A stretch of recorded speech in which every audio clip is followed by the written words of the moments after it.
In today's video, I'm going to teach you how to add a new company to QuickBooks Online. This is really helpful if you already use QuickBooks for one business and you've just started another, or you want to keep separate books for different entities under the same login. We're going to walk through the process from the very beginning, and by the end, you'll have a brand new company set up and ready to go. First, open your browser and head over to the QuickBooks Online pricing page. This is where all new companies start, even if you already have a QuickBooks account. Make sure you're on the official QuickBooks site so you're choosing from the correct subscription options. Next, choose a plan for your new company. You can select a paid subscription or start with a free trial if you want to test things out first. Remember that this plan is for the new company file only, so pick the features that business actually needs. For example, if the company manages inventory, make sure you select a plan that supports inventory tracking.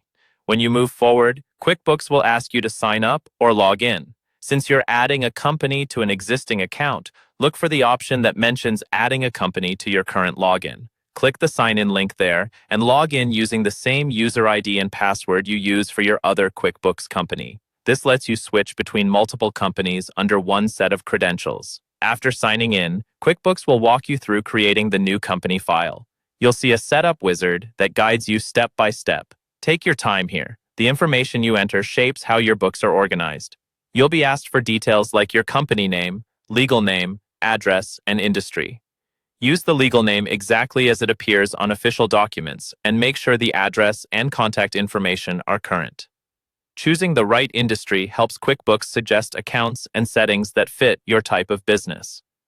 Next, configure your settings. This includes turning on features like inventory tracking, setting your fiscal year start, and choosing the appropriate tax settings.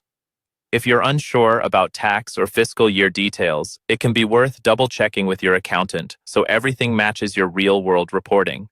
Once that's done, link your business bank accounts to the new company so transactions can flow in automatically.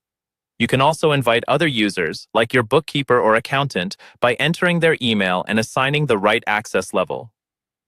Finally, review everything you've entered.